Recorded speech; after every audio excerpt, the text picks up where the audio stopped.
Memang di seputaran Taman Alun-Alun Regol telah menutupi jalan.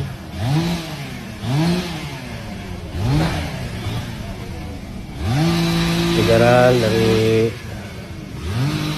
kepolisian Polsek Regol dan Linmas sedang mengatur.